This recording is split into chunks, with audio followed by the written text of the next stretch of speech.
At long, long last, the Canadian women's national team have defeated their rivals to the south after 20 years of heartbreak. Canada came out on the winning side against the United States, and what a moment to do it, as the 1-0 win also means they advanced to their first ever Olympic finals. My name is Mitchell Tierney.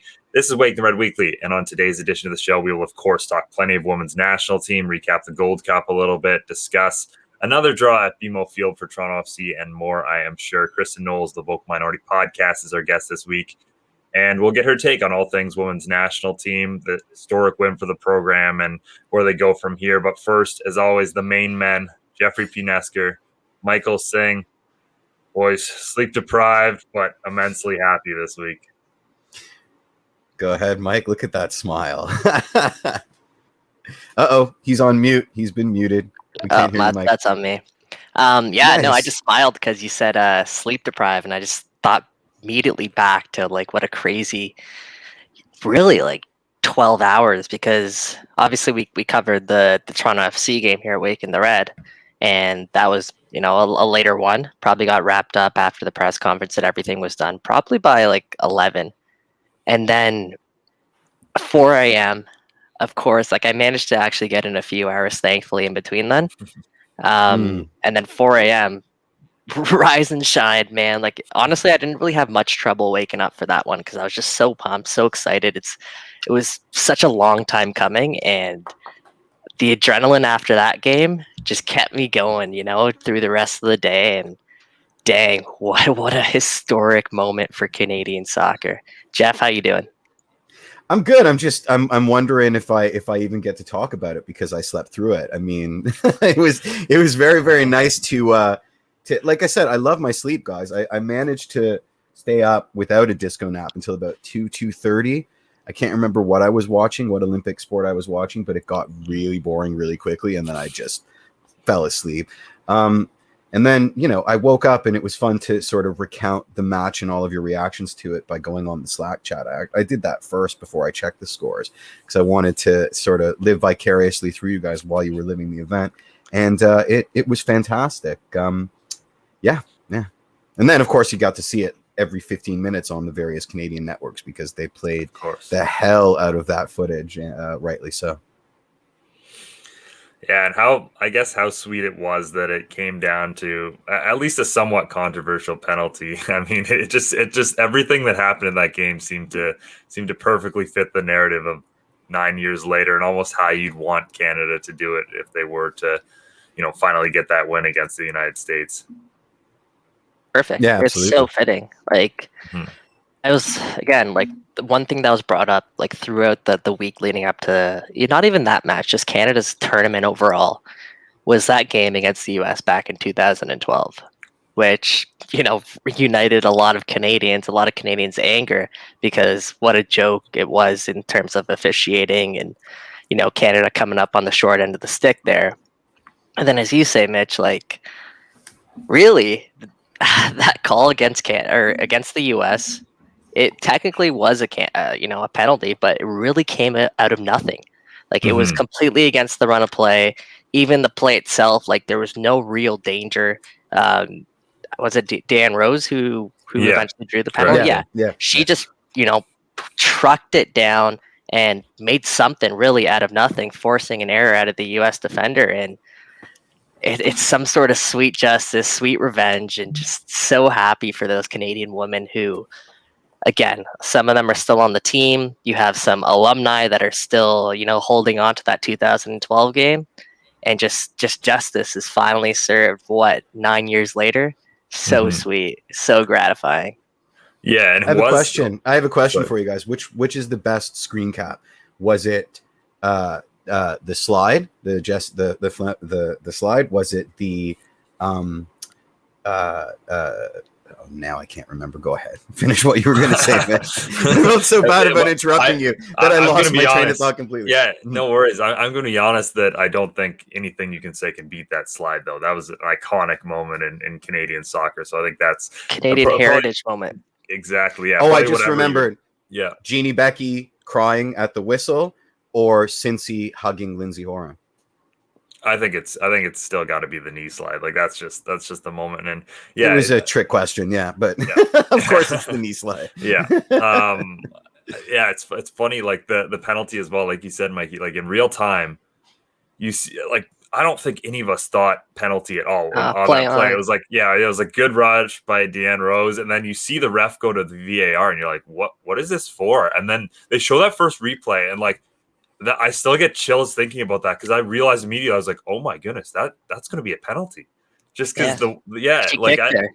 yeah, it just was, and you were like, then everything that happened after that was just wild. And it's funny, right? Like we talked going into this tournament about Canada and how their offense is going to be their Achilles heel, and they've only scored one. That's the only goal they've scored so far in the knockout stages through 2 games, but their defending's been just so good in the past couple of games. And I think obviously there's a couple players who deserve credit, but Vanessa Gilles, man, like 19 clearances actually against the United States. Every play into the box, and the US really tried to, win that aerial battle, and that was their way forward against Canada. But there'd be a ball that would go into the box, and all of a sudden, out of nowhere, here comes Vanessa Gilles to just crash header it out, and like good clearances every time where they weren't quite coming straight back down Canada's throat. So, I mean, she doesn't even have double-digit caps for Canada, and this is a player that's been really, a revelation for Canada at this tournament. They call her Agreed. like the magnet in the air, where everything just attracts to her head. I mean, yeah, you said it there, man. She definitely deserves a lot of praise. Another thing I want to point out is that she's managed to play so good. She's displaced Jelena Zadorsky from the side, who is a terrific defender, not only for Canada, but also on the world stage, because she plays such an important role for that Tottenham Spurs team. Their captain, exactly. So that's just a testament to just how good Vanessa Gilles has been. Kadisha Buchanan, of course, has just been just a leader at the back there, and she's really holding down the fort there next to Vanessa Gilles. Got to give a shout out, of course, Ashley Lawrence. Wow. Yeah, 100%. Wow. And I've been the first to say that I think she should play in the midfield. But against a team like the US, where you're going to be defending a lot, I thought it was really important to have Ashley Lawrence there at the back just to solidify that position, because a lot of the times US likes to work down that left flank, and they tried time and time again, and Ashley Lawrence was doing a fantastic job of mitigating that. Jeff, your girl Alicia Chapman, another fantastic performance. Jessie Fleming. I'm going to go through the whole team right now because they all honestly deserve a lot of this praise. But Jessie Fleming, like, she showed that why people are so high on her, have been so high on her. She showed that not only can she, dictate the pace of play there for Canada's midfield, but she can hang with the best in the world. Like, when you see her in tight areas, you see her composure on the ball, her decision making, her thinking. It's top notch, first class, and she was fantastic against a talented side like the US, who doesn't like to give you a lot of time and space. And Jessie Fleming found ways to find that. Quinn in the midfield, fantastic, just fantastic. Fantastic. Who else am I missing here? Desiree Scott, shout out. She turned back the clock, and she looked very, very mobile there in the midfield. I thought she was very good on the ball when she did have it. She showed some plays in tight again that helped Canada keep possession, and just her work behind the ball, just absolutely fantastic. Again, I'll go through the whole team. Janine Becky, another great performance from Janine Becky, right? And Kristin woman Sinclair, possessed, man. She was incredible out there. And Cincy, what can you say? Exactly. And you know what I will say on that is, this is not a knock on Cincy by any means, but the rest of Canada have risen to her level, where it's no longer the kick and run to Kristin Sinclair show. It's now a more team-oriented type of game, where Kristin Sinclair is now dropped further back in the team to play a role. And you see the people like Nichelle Prince and then a Deanne Rose, get forward. It's super exciting for Canada to just, have this victory, and they deserved it. They full on deserved it. I think everyone played really well. Yeah, I think in 2012, like Christine Sinclair carried the team on her shoulders, obviously, when they almost beat the United States for this win. Like, the rest of the team was there arm in arm with her. And like, that's the big difference in this game. And, you know, it is obviously the legacy going forward, and why this win and everything is so important is it's not just Sinclair anymore. Like you said, like, this is a young team.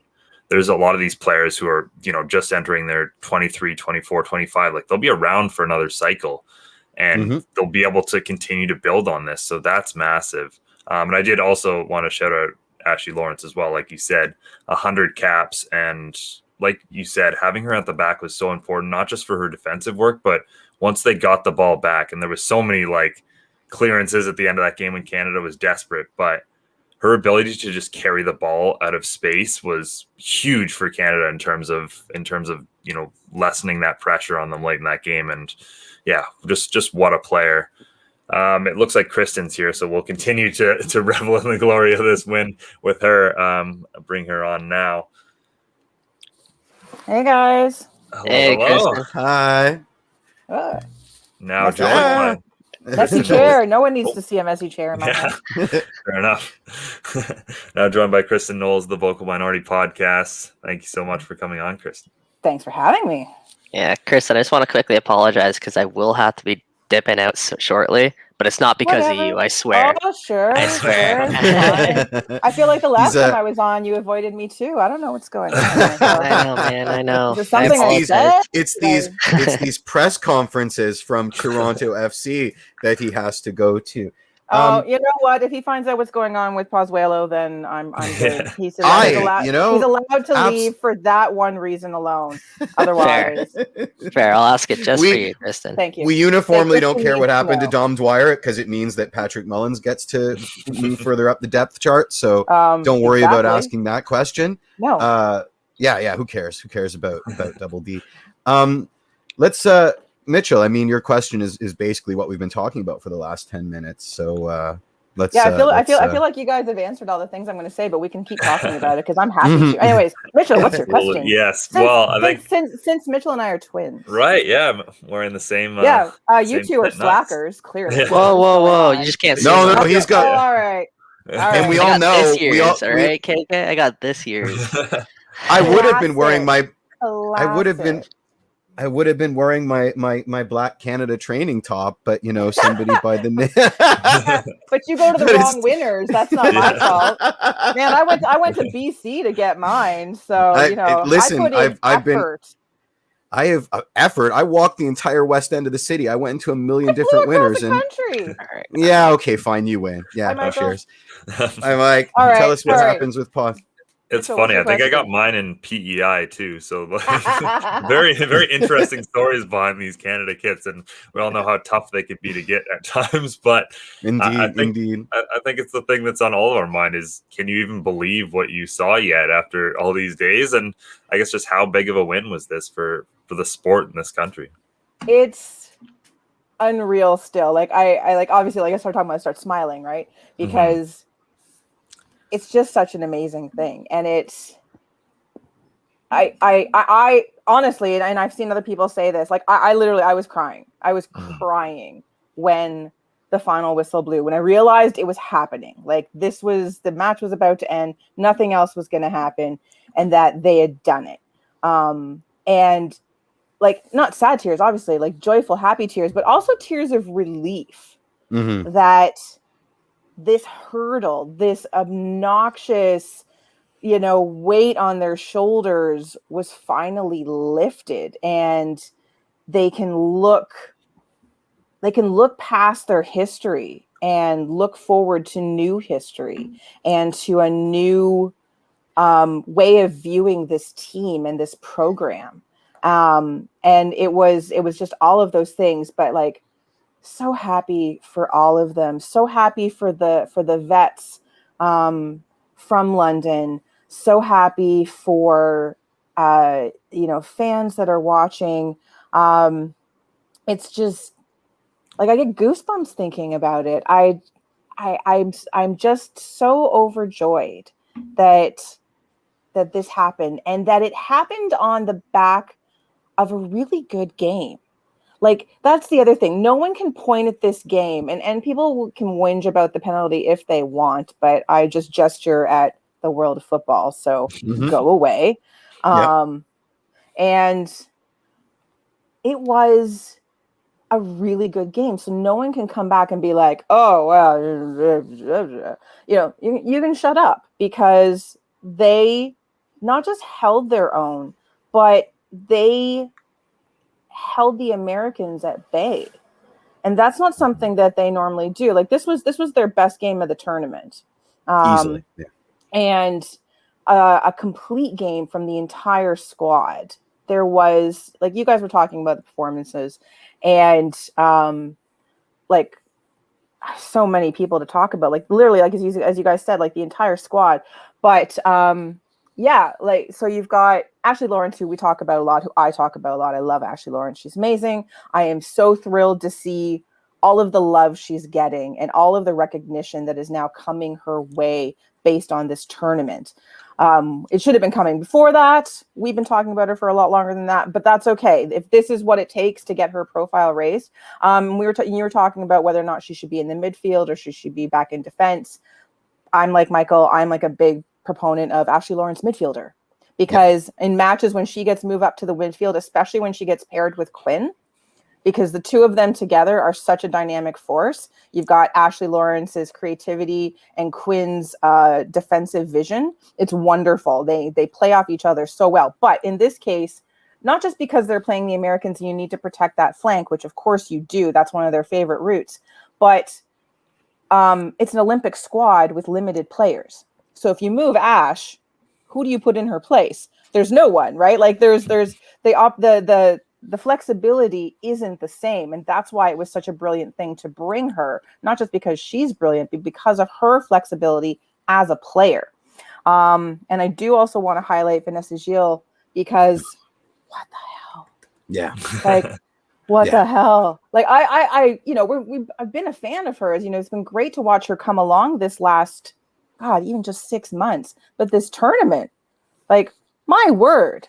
And yeah, the magnet, because everything sticks to her head. If the ball comes anywhere near it, it's done. You're done. And as much as I am a humongous fan of Shelina Zadorsky for many, many very, very good and valid reasons, not just because she's the captain of Spurs, but that is a testament, because I was surprised that Shelina did not start the match against the Americans. I actually was. I was like, oh. Now, again, but I wasn't worried because Vanessa was starting. I was okay with that, but I was surprised.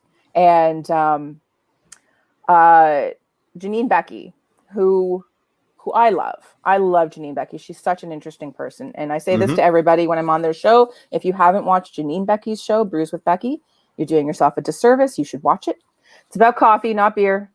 Oh, I was just about to ask. Yeah. Okay. Well, I like coffee too, but but she's incredible. She's an incredibly thoughtful, intelligent person, but she's also an incredibly intelligent player. And she did not start her tournament well. She has not had the best of years for Canada. She's had an okay year for Canada. But, that match against Chile, that was, her breakout match, which was great. But this match, what I really loved about her game, what I really like about her is that when she knows that the scoring boots aren't on, like, it's just not working for her, she does so much else in the background to work to set up plays defensively. Like, she gets in there. She plays some serious D. Like, later on in her career, if she's tired of scoring goals, she could just move further back down the pitch and still be a force. And I'm only partially kidding about that. I'm a big fan of converted strikers, both ways. There's a lot to be said for moving mobile defenders up and moving older strikers back. But it was and can we talk about Steph LeBay? Yeah. That's one person who I don't think Mike mentioned her, actually. No, we forgot. Yeah, and that please do. Please. Steph LeBay, and this tournament has thrilled me for her, because I feel like it has taken far too long for people to recognize what a good keeper she is, how strong she actually is. It's not just luck that, Canadian keepers, we always have a strong defense, and as long as they're okay, sort of thing. Because people are still, people also still have Aaron McLeod and even Karina in their heads, which is fine. We've been blessed with some really, really, really strong keepers who have, big games, big personalities. And Steph she's a quieter person sort of on the surface, but people, I don't think, understand the strength of this woman and what she's done in her career to further her career, to further her game. And to have her have these big performances on this world stage and have people really see what she's capable of as a keeper, I think has been tremendous. And she has kept Canada in matches. She has kept that defense organized. She is, and she saved that shot. So there's so much to love about her game and how it's developed, but it is, not everyone gets to see that. And and Kaylin Sheridan is going to be a wonderful next keeper. And it's good that they have two really strong keepers. Like, I love Kaylin. She's great. She's great. She's got a huge career ahead of her. She's nice. She's going to be really good, and she'll take over probably in a few years even. Steph's not young, but again, she's a keeper. They play forever, right? But she has had such a tournament. It's wonderful to see. It made me so happy to see her be able to play through that injury. But knowing her character, she's playing through that injury responsibly. She's not being stupid, like, I'm going to play in this match and possibly do myself more damage. No, she'd only play if she knew that she wasn't going to, like, irreparably injure herself again, because she's been through injuries, right? She's been through nonsense. So, the other thing I want to say just about the entire squad in general, is that everybody gets a medal, which is wonderful because everybody has dressed.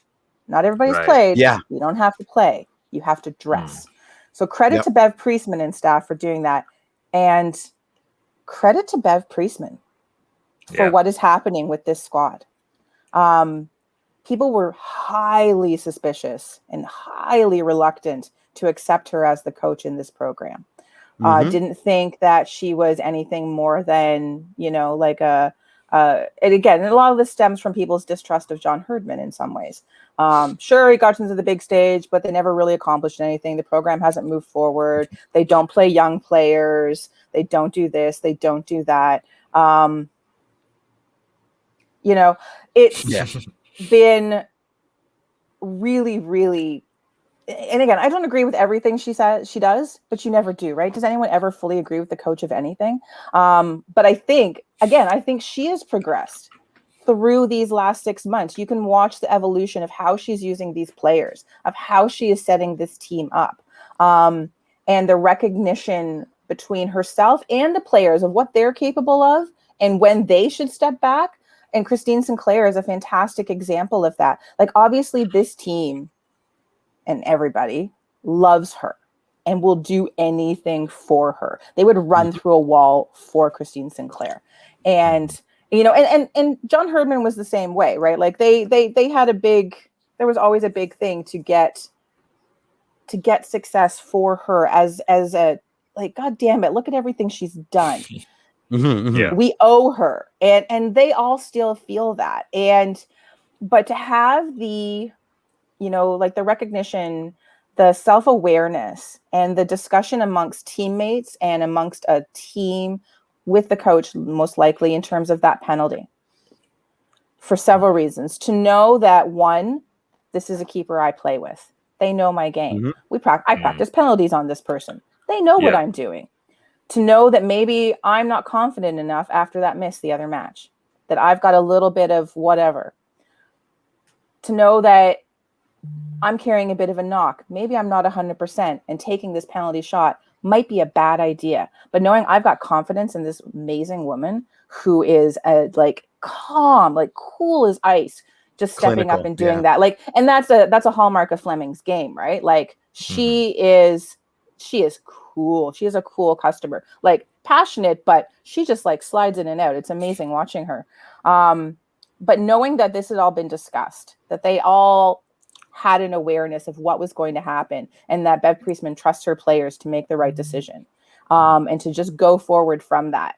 So I don't feel like enough people are talking about what Priestman has done with this squad and the potential going forward, as she has been bringing in younger players, giving them opportunities, as it's obvious that, you know, sometime in the next year, 2 years, a lot of these players are no longer part of the national program.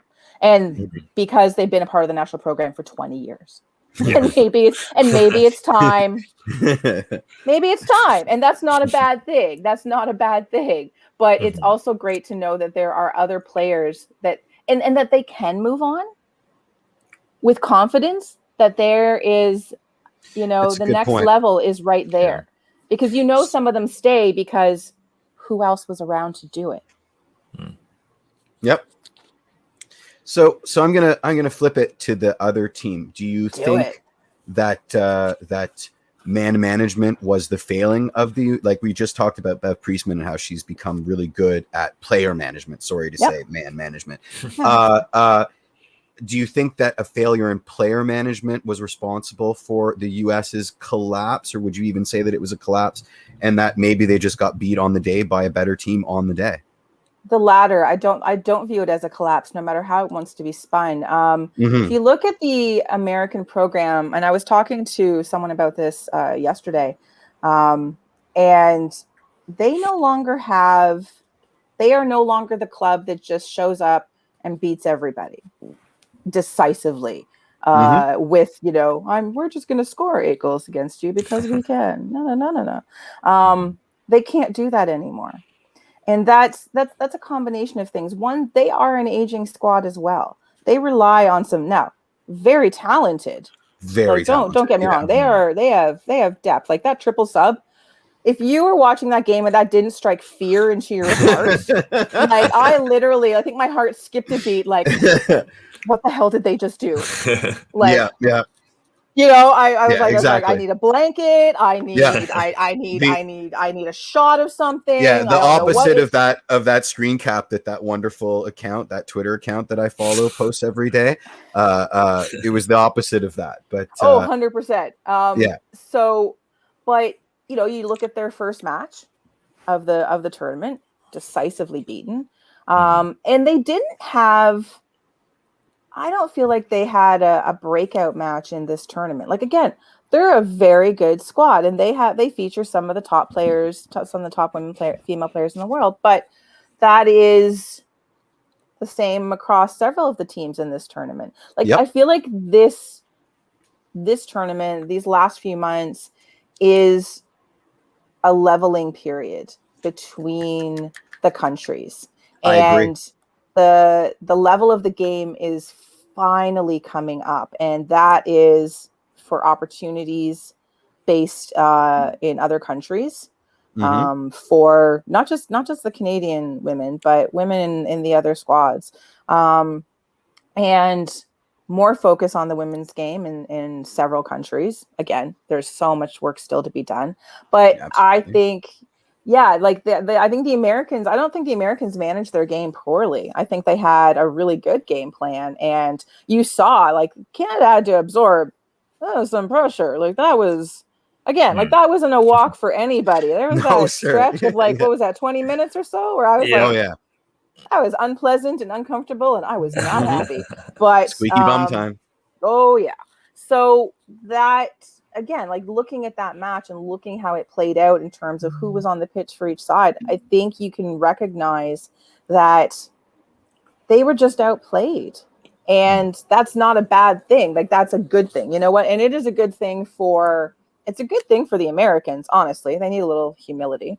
But a little recognition as well that where they need to go with their program, right? Like, absolutely. Sort of like Canada had relied on, you know, that veteran core and stuff. You can sometimes over rely on your vets. And I think the Americans have hit that point where, yeah, these are some of the most talented players in the world, but it's just not quite going to do it anymore. And you got to start thinking ahead. Yeah, I wanted to. Go ahead. I wanted Mitch. to build on something you said earlier, Kristin, which I think was a really good point, and that was the Janine Becky and what she did in that game in terms of tracking back. And really, that was such a difference maker for Canada, not just from Janine, from Nichelle Prince as well, from Christine Sinclair, and even Deanne Rose. That's how Canada won the penalty, was just the amount of pressure they put on that American backline, and were able to cause all kinds of issues. And obviously, we know how good the Americans are at attacking in transition. They weren't able to do that because every time they tried to go up the field and carried the ball, there was a Canadian they right were there to smothered. steal the ball It was off. amazing. Yeah. So I think that was a really good point, and obviously a major key to the game for Canada was that the ability to do that. Yeah, and that felt different actually and that was the sort of the thing that I think is, again, looking at Bev Priestman's development as a coach and the team, is that Canada doesn't usually play that way, or at least not that consistently. And they held to that, and everybody committed to that and playing that way while still trying to be creative, while still trying to get forward. But, it's always a slog versus the Americans. That's just how that works. It's always feisty. It's always physical, because nobody likes each other, even though half of them play together. In other situations. Yep. But it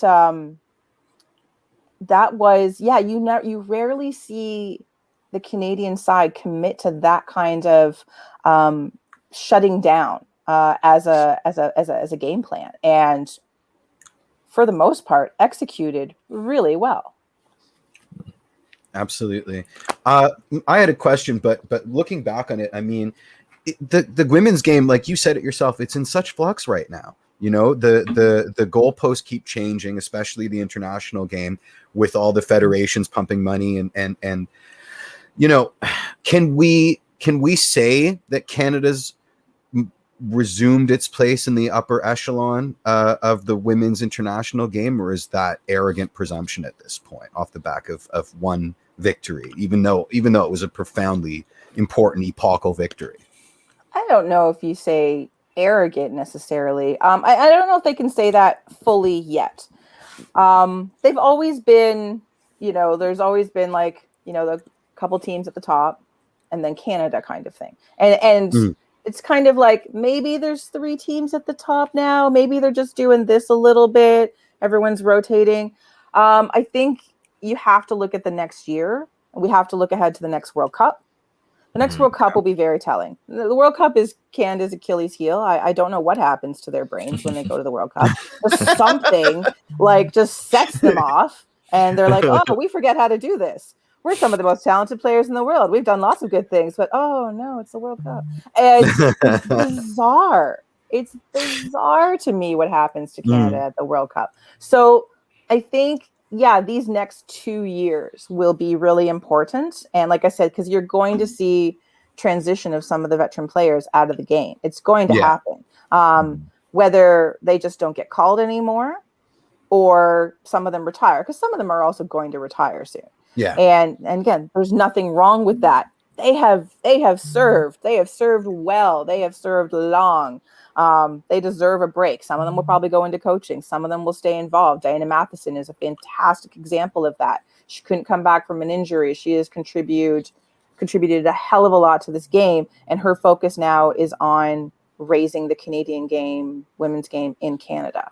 And and of course being just super fun on YouTube and television right now. So that Twitch show is fantastic. It is. But I think this tournament showed that we're not also Rans. Okay. And that if we're not really fully with the top echelon, that door is being knocked on quite loudly. Maybe probably shoved it open. I mean, someone might be trying to hold it closed, but there's some good strong shoulders. Yes, I think so. Well, God, Sweden, what can you say about them? Seriously.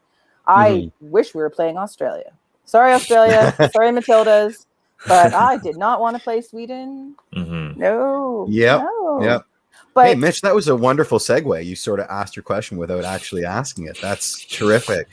So tell us about Sweden. What to look forward to in this game? Or not look forward to, I guess. Oh, not look forward to, yeah.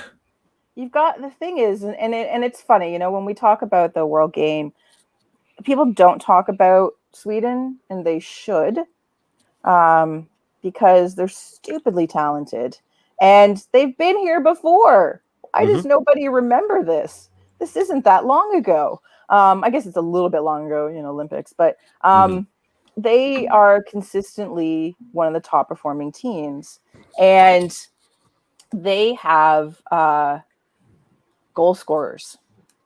Scary goal scorers. Yep. Scary goal scorers. And they are a very mobile team. They will run you down. And that's the thing that worries me the most, is just their ability to get forward and get forward through every part of the pitch. Like, if you've blocked off the wings, they're going to punch a hole through the midfield and do it without thinking about it. Like, oh, you've closed off an avenue, have you? Well, we'll be over here on this side of the pitch then. But they're also not, this isn't a foregone conclusion. Like, I am worried about playing them, just because I think in the tournament, I think they've been the best team. I think they've had the most complete tournament. I think they've put in the strongest performances, and I think they have that ability to just look at how another team plays, analyze it, and neutralize it. And I think they've shown that quite handily. But they're also not infallible. And like, this is a winnable match for Canada. It's not like Canada is some sort of Cinderella story that has fluked their way into the final. They've played well, and they have strong tools at their avenue as well. And again, I think that match against the Americans is going to give them just a ridiculous amount of confidence and understanding that they can play against anybody, and they can play against anybody well. Like, again, that match against the Americans is a huge building block for them. They literally just have to look back at that and be like, we need to just do a lot more of this and maybe score a goal. Yeah. Scoring a goal will be key for Canada. I absolutely agree with you, especially and let's try and do one in the run of play just for yes, that's what I meant. Just for fun, a penalty or something. Just for fun, actual goal scoring. Actual proper goal scoring. Yes. So, what would be your game plan? Put your Bev Priestman loafers on. What would you be? Would you be negative? Would you just go in, heavens to Betsy and try and score that early goal? Not heavens to Betsy, but yeah, I'm thinking like the first 10, 20 minutes. This is, let's all hell for leather, let's just go. Because while still being, smart about keeping the ball, but I don't think there is a detriment to expending a ton of energy off the top. Like, yes, you get some tired legs, but you also have some strong legs on the bench. Like, this is a deep bench for Canada as well. And that's the thing to remember. This is a small squad, but she had to be so choosy that everybody that she brought is a quality player. Like, there's nobody I'm worried about when she brings on, like, oh yeah, we didn't talk about Julia Grosso. No, like, did you see what she did when she came on? Did you see that performance? Like, that was huge to get thrown into the match at that moment, and to just immediately slot herself in, take players out, keep control of that ball and contribute immediately. Like, she hadn't been on the pitch for like a minute before it was like, oh, and Julia Grosso just did 3 really great things. Oh, fantastic. To have that, because she's barely played in this tournament, right? Be able to look at your bench and just be like, you two, and you go and know that the contribution is there and that they can pick up the slack. So that's going to be really important. But I think it will be, I don't sit back against this side. Don't sit back. Like, you don't want to, there's no absorbing pressure, and it is a frustrating. We've seen the men do it, and we know how that works out. But how often do you watch a team sit back and absorb pressure for majority of the game and be successful. Look at England in Euro, right? Like there's example time and time again. Sorry, Jeff. I mean, you just fired your team just fired a coach that likes to sit back and invite pressure all the damn time. You're Spurs, so they should have fired him a year ago. They should never have. They should never have hired him. That was the worst. That was one of the worst things ever. Before I forget, you reminded me of something, which is the timing of this game, which is obviously in order to appease to the primetime North American viewers. The team that was supposed to be there. The Americans were in it. Which coming off the back of the men's Gold Cup match that I don't want to talk about later, Mitch, just putting that out there. Do you think that's going to have an effect on the shenanigans? I mean, it can't not. The timing where they actually are in Tokyo is going to be humid and disagreeable for game playing. So would that affect your 10 minutes of chaos theorem, or would it actually make it even more important? I think it makes it more important because the rest of the game is going to be hard. But yeah, I had forgotten about that in terms of timing, because this is like the worst time for them to be playing over there. Yep. Every match has been difficult because of that, and you've seen him. You've seen every team struggle to a degree with that, but I still think it's important to have a go, and then reassess what can be accomplished in those opening minutes. Very important not to concede. More important not to concede than just to score a goal. But I think to sort of take them by surprise a little bit, because Canada doesn't usually come out running. Swinging, yeah. And I think that will be. It could be a nice little shock, a little change, just to throw them off base a bit and give Canada a little edge, a little crack in the door to start the match. I wanted to finish up on this, and it might be a little too soon to start thinking about this, especially with Thursday looming large, but kind of the legacy of this game and the opportunity that Canada Soccer now has to build on this. Obviously, we saw what London did for the program in terms of getting that World Cup a few years later and what that obviously meant to Canada. But this is another opportunity here for the program and for everyone to build on this. And obviously the big next step that we all know they need to do, which is to grow the game domestically here in Canada, to, if it's not a league, to get an NWSL team, maybe a couple. How important is that now that they really have something to once again draw in attention and interest in the sport in Canada, that they, obviously move on this now? There's never been a more important time for Canadian women's soccer ever.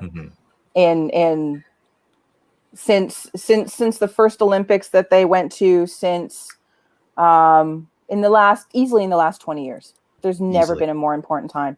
And the foundation that has been laid by these players over many years, but over this last year, to go from zero, when nothing is going on, when everything is shut down from COVID, when they hardly ever get to play matches, when there's a struggle to get Canada Soccer to find a way to schedule friendlies,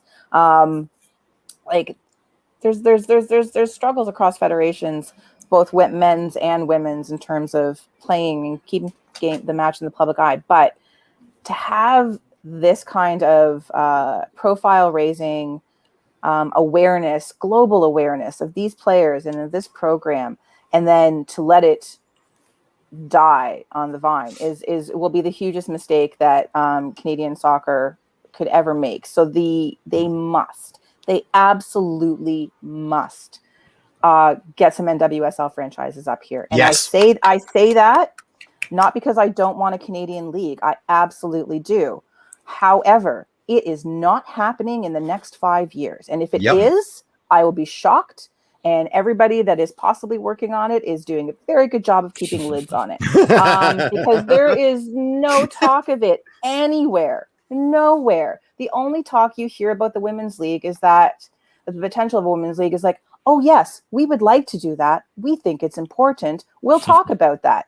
I've seen you ask the question. In real life. I do all the time. And that's always the answer I get.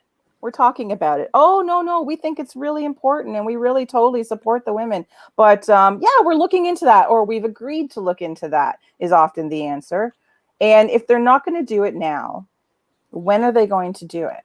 Like, what are they waiting for? You can't talk to me about profitability of a league.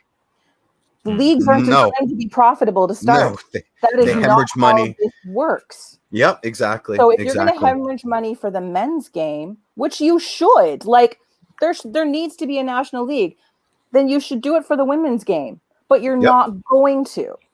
Therefore, I want some organization, millionaire, billionaire, Diana Matheson, I don't care who it is, to bring NWSL clubs here. There are cities that are willing to do it. There are places for them to play. There's fan bases in place. It is built in. And I will say what I said on Scooter's show on Twitch the other day. Nice. I was trying to find a way to shoehorn that plug in, but I'm glad you got to do it. And that is that the women's game, the women's team outdraws the men in Canada in attendance. If you've gone to both, you have seen that. Yep. I have seen that. I have been to those games. I have seen full stadiums for pretty much every women's match I've gone to. I have not seen that for the men's game. And why are you not building and capitalizing on this? It's right there. It is literally right there. So bring NWSL to Canada, and then somebody else get off your ass and work on building a league for the Canadian women, whether it's in conjunction with the CPL, whether it's a standalone. It should be in conjunction with the CPL. Why? Because League One Ontario Women's League is right there. And they are part of the CPL. And that is your feeder system. That is where you start raising your profile. BC Soccer, get your freaking act together and work on something. BC Soccer. And make me angry. So angry. Just take all of their responsibility away and find a new organization, honestly. But that's there is it has to happen. It has to happen, and it has to happen within the next 5 years. There has to be something happening, and it should be sooner than that. But that is what, if they don't, it will be a tremendous disservice to these women and to all the work that they have put in as soccer players throughout their lives. And as ambassadors to the game, not just on the pitch. I was going to say that too. Like, they haven't stopped. Obviously, we've seen what Karina LeBlanc's doing with CONCACAF, Carmelina Moscato. I mean, the list goes on and on in terms of the impacts they've continued to make off the field now. So that's a good sign as well that you know, these players are stepping off the field and into new roles in terms of growing the game in this country. But and they are committed to that. It is a wonderful thing, and they need help. Yep, absolutely. Kristin, thank you so much for joining us. This has been awesome. I mean, it was. I'll never get tired of talking about this game. I don't think. No, I don't think so either. No, it's the best. It's the best thing ever to talk about. All right, thanks so much for having me, you guys. I really appreciate it. It's always fun. Anytime. Absolutely. We'll see you soon. All right, bye. Cheers. Yeah, make sure to go check out the Vocal Minority podcast. Oh yeah, we didn't. Yeah, exactly. I've been so bad with the plugs today. That's terrible. Mikey's back. He's going to tell us about not Dom Dwyer. So let's bring him on. Absolutely. Sorry for making you wait, Mikey. I figured it was probably good to just get Kristin out and then get you. We didn't have enough questions for you to steal. So right. There you go. Yeah. I know, man. Now Kristin's really gonna think I'm just avoiding her, eh? No, honestly, some great stuff, and I loved her rant there at the end about, you know, bringing an NWSL team to Toronto. It's something we've voiced in the past, and it's still way too long. So, must have, and she was really eloquently said by her. But yeah, let's move on, I guess, and let's chat some. Jeff, you said you didn't want to chat some national team. Some men's national team. Why is that? I'm just so frustrated. That game took a lot out of me. That Gold Cup tie with Mexico, you know, and I discussed it at length on Scooter's show, which is on Twitch and all the assorted networks. So I mean, there's not much more to say that I haven't said already. It's sort of an exasperated kind of sigh, but. I mean, if you want to talk about it, that's cool. But I'd rather talk about the TFC since we've got a game. I think we definitely should at least talk about it a little bit because. Okay. Go ahead, if there's anything that we know about the show, it's that we clearly don't care about Jeff's feelings. So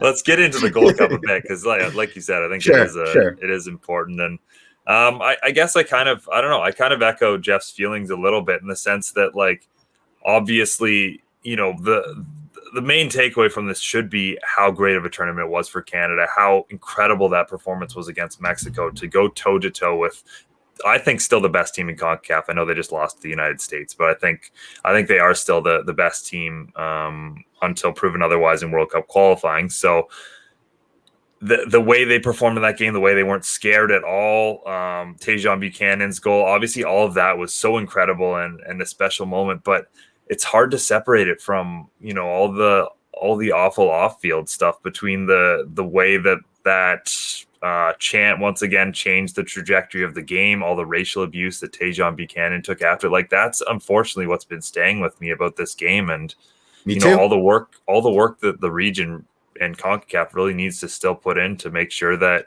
you know, what we're talking about during these games is the results and the performances, not all this off-field stuff.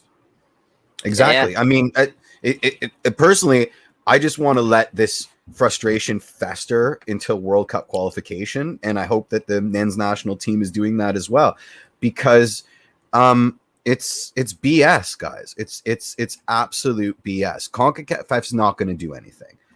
You know, Mexican fans. And again, we're not generalizing. We didn't do it on Scooter's show either. We don't want to speak in absolutes, but what happened there, guys? I mean, when you weaponize this chant and it becomes an advantage, we're doing this wrong, you know. Yeah. And nobody is willing to, like, you cannot ask CONCACAF or the U.S. Soccer Federation to turn that money away off the back of hemorrhaging money for the last 2 years, right?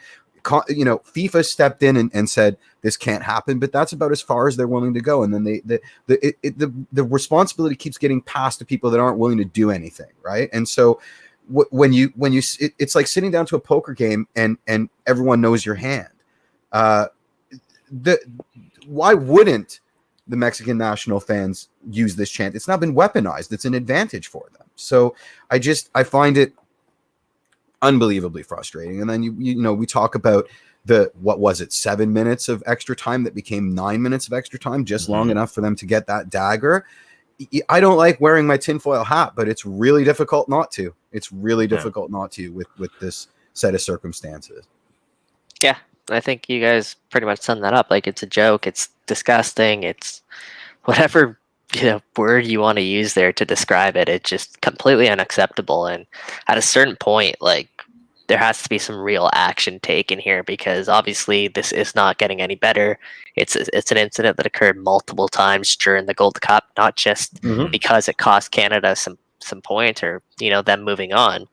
It literally happened against Trinidad and Tobago as well in a group stage game, if I'm not mistaken. So it's a joke, Mike. I mean, joke, the fact that the Federation gets to pawn off any sanctions for fans without games without fans to the Women's Federation is a profound insult to both federations. I mean, look, at the end of the day, and again, this harkens back to the discussion I was having with Scooter.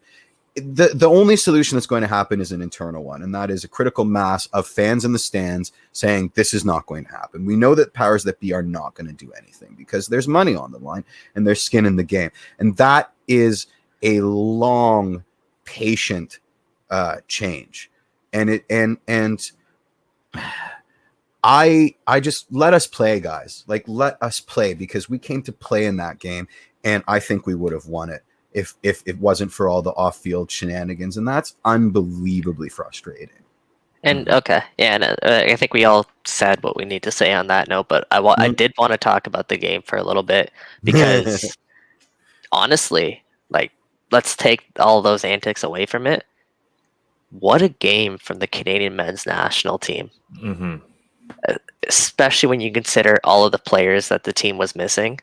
For them to to concede right before halftime in the fashion that they did, whatever John Herdman said to those guys in the locker room, they came out flying for that second half. This is a team that would not be intimidated. They would not back down from any sort of scuffle, any sort of incident from, any Mexican player. And that's in front of a crowd of what, 60, 70,000 of 70,000 Mexican people, yeah. fans. It honestly doesn't get much tougher than that. And for them to put in the performance that they did, where we're here saying they arguably probably did deserve to win that game against Mexicans, what, A, B side, whatever it is. That's why I've been saying the Canadian men's national team is a dark horse moving forward in the CONCACAF region, not only to qualify for a World Cup, but I'm saying that they could be one of the top 2 teams to qualify for a World Cup because they are that good. And if you consider the likes of Alphonso Davies, Jonathan David, Kyle Larin, Atiba Hutchins, and again, we go through the list over and over. Lucas Cavallini, he's got to play in that next game against Mexico. I want the Cava, the full Cava experience. You factor those guys in, and this team has to be considered one of the best teams in CONCACAF now, especially after that showing against, again, a very good Mexican side. I mean, Mike, you said it there was so much sore winning on the side of Mexico and their fans, and that is, I think, a direct a consequence of our coming out party. We are legit, and we showed it. And there is no more. There'll be no more of this. The Canada of old is gone. The Canadian men's national team of old is gone. We can hang with anybody, and it's only a matter of time before that's proven in the win-loss column and the statistics. We can hang with anybody. We can hang with anybody. And when you consider that, this men's national team hasn't had much time together as well, I feel like each game goes on, they're getting more comfortable, more familiar. You see the likes of a Tajon Buchanan literally blossoming in front of our very own eyes. Alistair Johnson. And I want to give a quick shout out to John Herdman, because that 5-3-2, honestly, like, genius.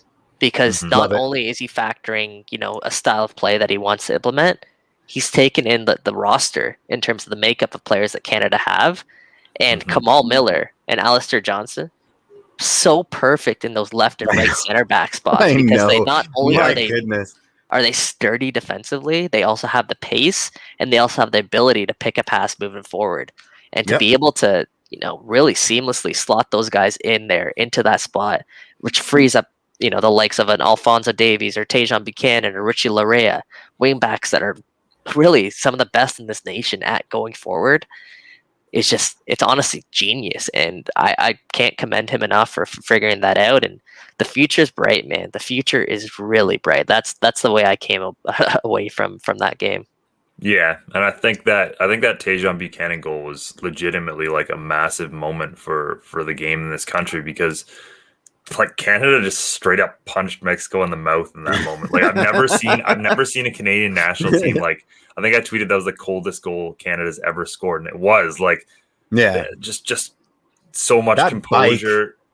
That bike! If it had come off, my goodness! Was that the Mexico game, or was that was Costa Rica? Yeah, if that had come off, that would have been the filthiest goal in the history of the Canadian men's national team. But it was just the confidence that goal takes to score is unbelievable, and something we've never seen from Canada. He had like 3 runners going far post, and he's like, nah, this is my show.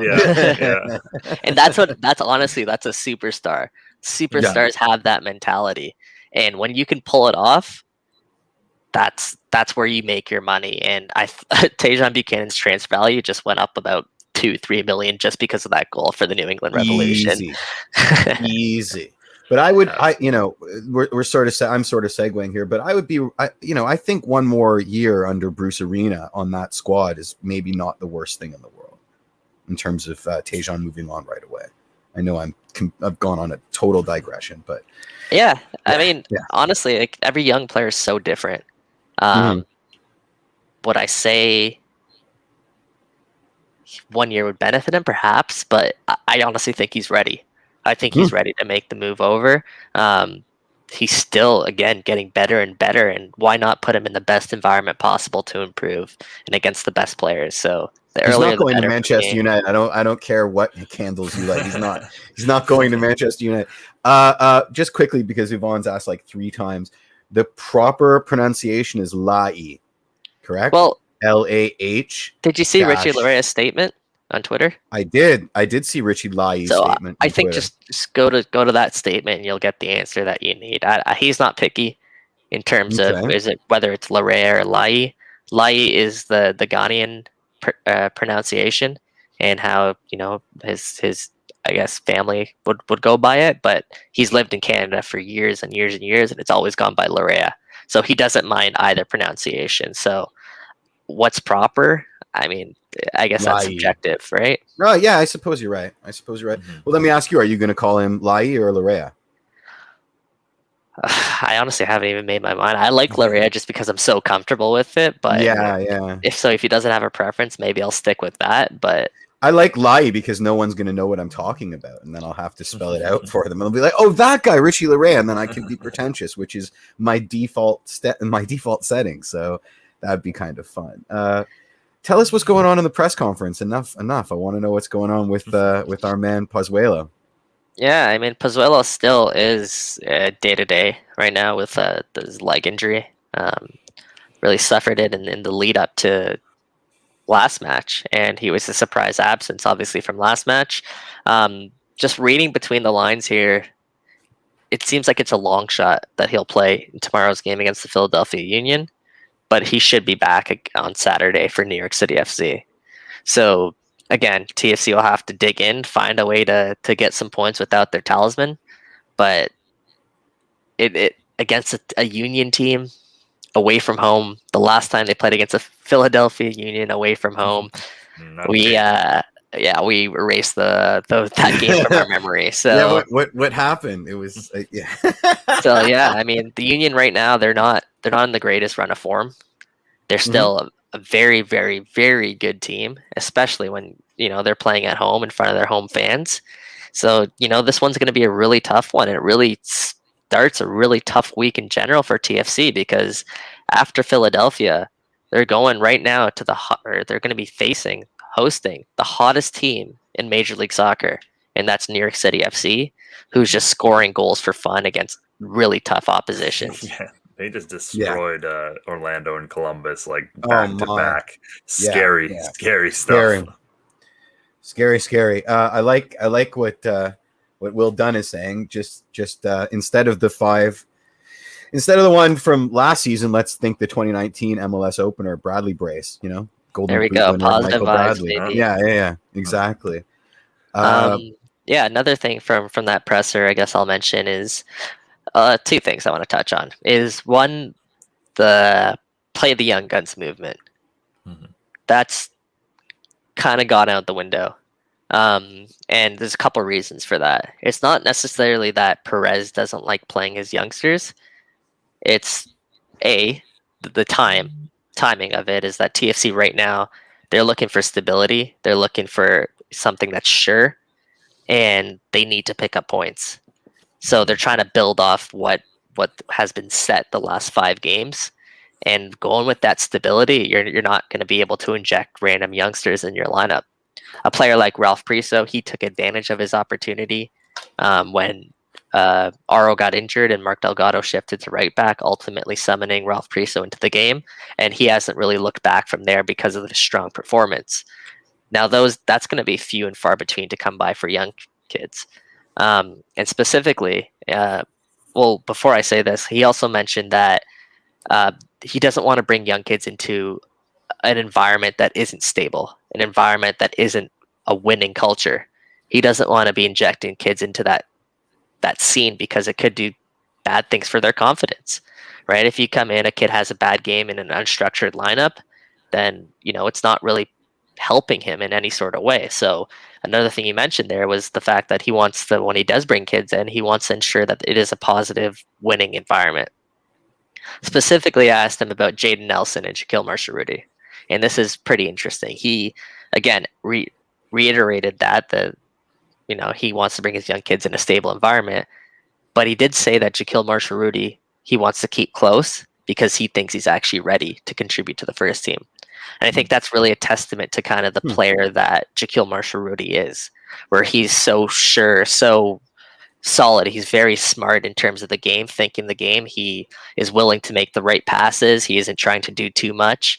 And that's always been the sentiment that we got about Jaquil, is that he really does understand the game. Whereas Jaden Nelson is a player that's a little bit further away, according to Perez. Jaden Nelson, we know he has the flair. He has the ability to take players on 1v1. But in terms of just playing the game at a high level, making the right passes when you need to, he's a little bit further away. And it's a bit of a question mark when it comes to that because of his style of play, to be honest. He is a game breaker, but he still needs to understand the right moments to do that. So just to give you an update on those two players specifically, because I think those are probably TFC's two most highly touted prospects. I mean, when I hear waiting for a stable environment, it sort of alludes to the fact when I'm given the head coaching job, right? I'm while I'm wearing this interim tag, I don't really want to upset the apple cart too much, and I would be inclined to agree with that sentiment. So you didn't say Noble Okello though, and he's quite exciting. What was I going to say? What's the update with the other guys, the Achars, the not Dom Dwyers, the Yeah, we actually only other one that I got a question on was Tsubasa Endo. And so it's kind of some unfortunate news because this guy really can't catch a break. He suffered a lower body injury, lower leg injury against the Chicago Fire. And it sounds like he's going to be out a little bit of a long-term injury.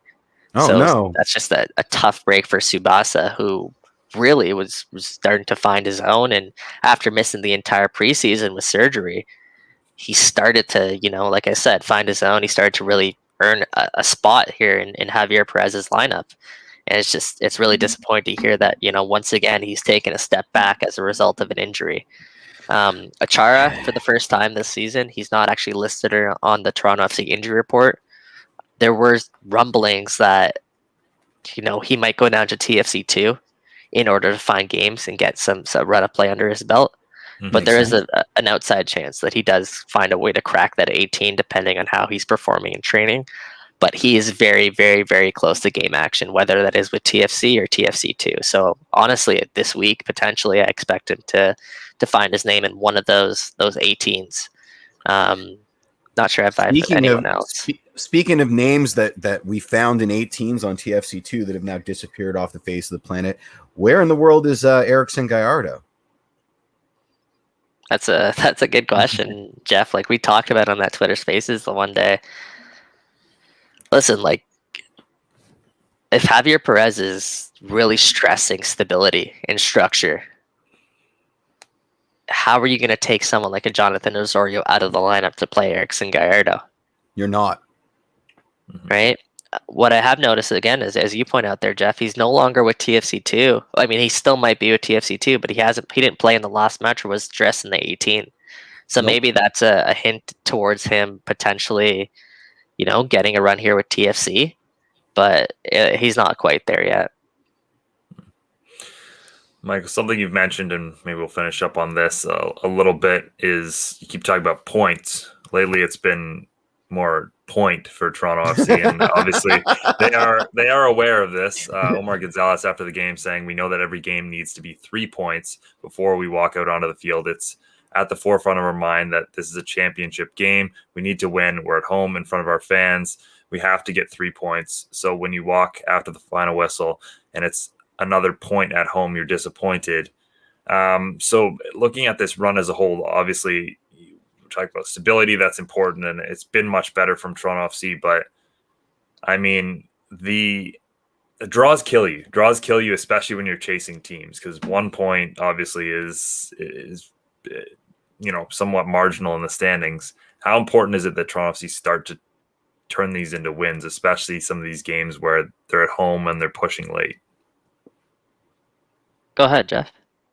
Oh, I mean, it was important 3 weeks ago. It was important before we came back to BMO.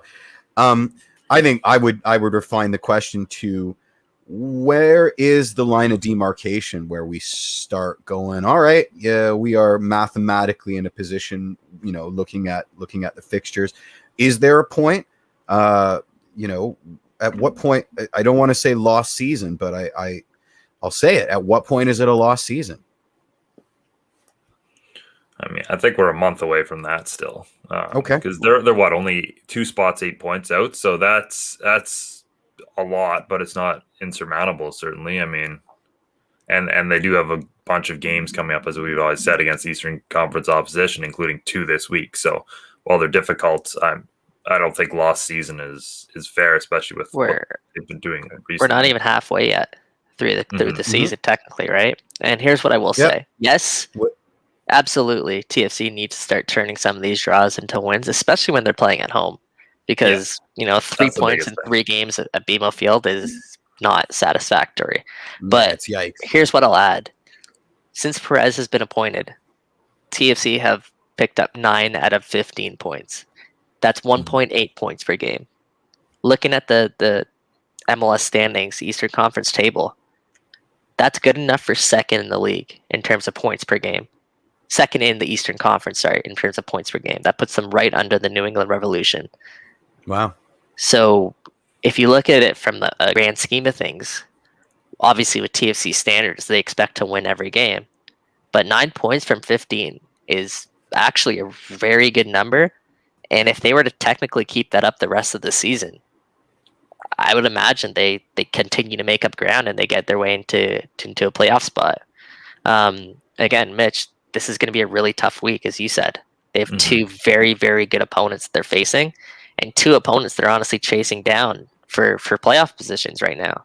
So I feel like we're saying this every single week, but it's going to be a pivotal week, man, for Toronto FC because, again, they need to find a way to dig in here against some really tough sides and come away with the results.